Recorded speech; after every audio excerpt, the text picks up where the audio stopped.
විභාගයට හරියටම පාඩම් කරන විදිහ. ගොඩ දෙනෙක්ට තියෙන ගැටලුවක් තමයි කොහොමද මේ විභාගයට හරියටම පාඩම් කරන්න කියන එක. මේ ප්‍රශ්නේදී අපි හිතර ගන්න ඕනි දෙයක් තමයි ඔයාට ලැබෙන කාලයයි අනිත් කෙනාට ලැබෙන කාලයයි දෙකම එක සමානයි කියන එක.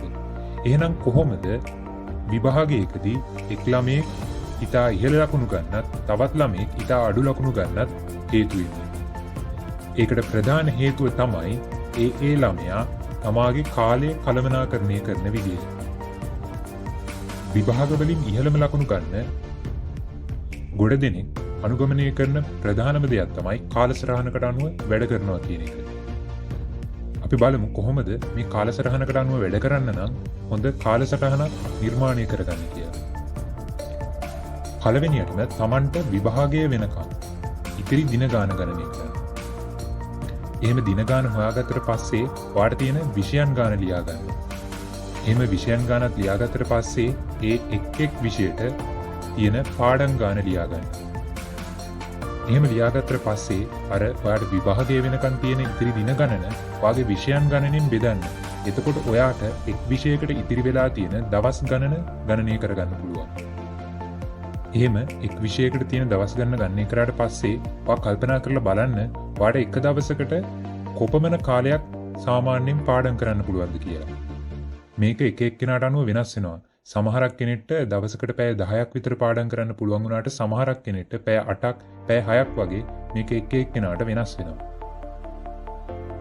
ඔයා තීරණය කරන්න ඔයාට දවසකට පැය කීයක් වැඩ කරන්න පුළුවන්ද කියලා. එහෙම තීරණය කරාට පස්සේ ඔයාට අර එක් විෂයකට ඉතිරි වෙලා තියෙන දින ගන්න ඒ අදාළ පැය ගණන් වැඩි කරලා ඒ විෂයට ඉතිරි වෙලා තියෙන පැය ගන්න හොයාගන්න. ඊට පස්සේ පැය ගන්න ඔයාට ඒ විෂයට අදාළව තියෙන පාඩම් ගානෙන් බෙදලා ඔයාට එක පාඩමකට කොච්චර කාලයක් වැය කරන්න පුළුවන්ද කියලා හොයාගන්න. සරලවම කිව්වොත් ඔයා හිතන්න ඔයාට තව දින 100යි ඉතුරු වෙලා තියෙන්නේ කියලා. ඔයාට විෂයන් 5ක් තියෙනවා නම් ඔයාට එක විෂයකට වැය කරන්න පුළුවන් දින 20ක් වැනි කාලයක්. ඔයා දවසට පැය 8ක් වගේ වැඩ කරන කෙනෙක් නම් ඔයාට ඉතිරි වෙලා තියෙන පැය ගන්න පැය 160යි ඒ විෂය සඳහා. ඒ විෂයට අදාළ ඔයාට පාඩම් 40ක් තියෙනවා නම් ඔයාට එක පාඩමකට පැය 4ක් වගේ තමයි ඉතිරි වෙලා තියෙන්නේ. ඒ කියන්නේ ඔයා සාමාන්‍යයෙන් දවසක් ඇතුළත පාඩම් 2ක් වගේ අනිවාර්යෙන්ම පාඩම් කරන්න වෙනවා.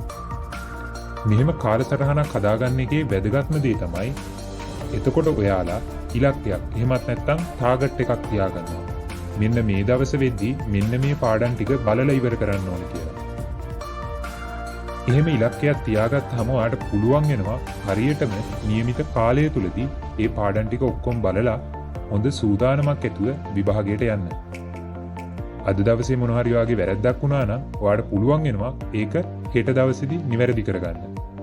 එහෙම ඉලක්කයක් එහෙමත් නැත්නම් ටාගට් එකක් තියාගත්තාම ඔයාටම පුළුවන් දවස අවසානයේ ඔයා ගැනම තක්සේරුවක් කරන්න. ඔයා හරියට පාඩම් වැඩ කටයුතු කරලාද ඔයා කාලේ නිසි ලෙස කළමනාකරණය කරලාද කියලා ඔයාටම තක්සේරුවක් කරගන්න පුළුවන් වෙනවා. ඒ නිසා මෙහෙම කාලසටහනක් හදාගෙන පාඩම් කරාම ඔයාට විභාගයට සාර්ථකව මුහුණ දෙන්න පුළුවන් වෙනවා. ඔයාලටත් මේ ක්‍රමය හොඳයි කියලා හිතෙනවා නම් ඔයාලගේ අදහස පහළ කමෙන්ට් සෙක්ෂන් එකේ කමෙන්ට් එකක් විදියට දාගෙන යන්න.